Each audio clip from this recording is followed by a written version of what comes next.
તો અરવલ્લીમાં બીઝેડને લઈને મંતવ્ય ન્યૂઝ પર સૌથી મોટા સમાચાર સામે આવ્યા છે। મંતવ્ય ન્યૂઝ પર સૌથી મોટા સમાચાર પ્રાપ્ત થયા, જેમાં બીઝેડ ગ્રુપના રોકાણકારનું નામ સામે આવ્યું છે।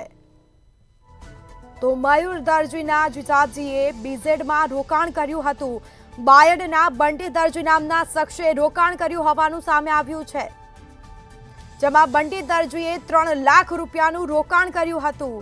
મંતવ્ય સાથે ટેલિફોનિક વાતચીતમાં મોટો ખુલાસો થયો। તો બંટી દરજી વિદેશ પ્રવાસ પણ ગયો હોવાનું સામે આવ્યું છે।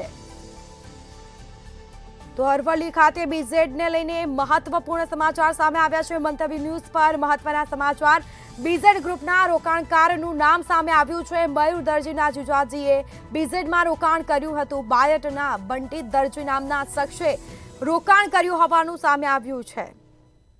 તો બંટી દરજીએ 3 લાખ રૂપિયાનું રોકાણ કર્યું હતું।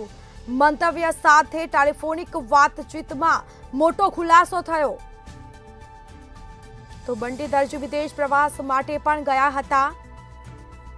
લોકોને લોભામણી લાલચ આપી રોકાણ કરાવ્યું છે। ઊંચા વ્યાજદરનું લાલચ આપી રોકાણ કરાવ્યું હતું અને અલગ અલગ જિલ્લાઓમાં બીઝેડની ઓફિસો પણ હતી, એજન્ટો પણ હતા, પરંતુ હાલ જે તમામ ઓફિસો છે ત્યાં તાળા લાગ્યા છે। સીઆઈડી ક્રાઇમને તપાસ સોંપાઈ હતી।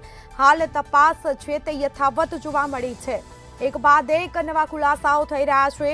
મંતવ્ય ન્યૂઝ પર સૌથી મોટા સમાચાર સામે આવ્યા છે।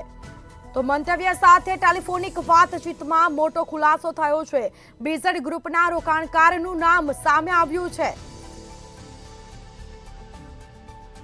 વધુ વિગતો સાથે સંવાદદાતા મહેશ પરમાર ફોન લાઈન પર જોડાયા છે। જી, અરવલ્લીમાં બીઝેડ ગ્રુપના રોકાણકારનું નામ સામે આવ્યું છે, શું છે સમગ્ર મામલો? બિલકુલ સ્મિતા, ચોક્કસથી વાત કરવામાં આવે તો બીઝેડ ગ્રુપને લઈને એક મહત્વના સમાચાર સામે આવે છે। જે બંટી દરજી હતો બાયડનો, તેને બીઝેડ ગ્રુપમાં રોકાણ કર્યું હોવાનું સામે આવ્યું છે। બંટી દરજી સાથે વાતચીત કરતા તેને જણાવ્યું હતું કે તેને 3 લાખ રૂપિયાનું રોકાણ કર્યું હતું। મહત્વનું એ છે કે જે બંટી દરજી છે તે હાલ જે મયુર દરજી જે કસ્ટડીમાં છે તેનો બનેવી થાય છે અને બંટી દરજી મયુર દરજી સાથે વિદેશ પ્રવાસમાં પણ ગયો હતો।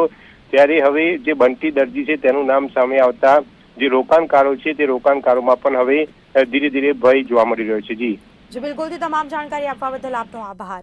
તો બંટી દરજીએ 3 લાખ રૂપિયાનું રોકાણ કર્યું હતું। મંતવ્ય ન્યૂઝ સાથે ટેલિફોનિક વાતચીતમાં મોટો ખુલાસો થયો। બંટી દરજી વિદેશ પ્રવાસ પણ ગયો હતો, જેમાં બીઝેડ ગ્રુપના રોકાણકારનું નામ સામે આવ્યું છે। મયુર દરજીના જીજાજીએ બીઝેડમાં રોકાણ કર્યું હોવાનું સામે આવ્યું।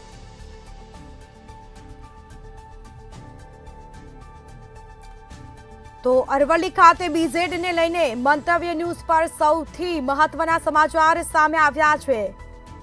લોકોને લોભામણી લાલચો આપવામાં આવી હતી। અલગ અલગ એજન્ટો રાખવામાં આવ્યા હતા। એજન્ટો દ્વારા લોકોને પૈસા રોકવાની લોકોને સલાહ આપતા હતા, સાથે લોભામણી લાલચ આપવામાં આવતી હતી અને લોકો દ્વારા કરોડો રૂપિયા રોકવામાં આવ્યા હતા, લાખો રૂપિયા રોકવામાં આવ્યા હતા।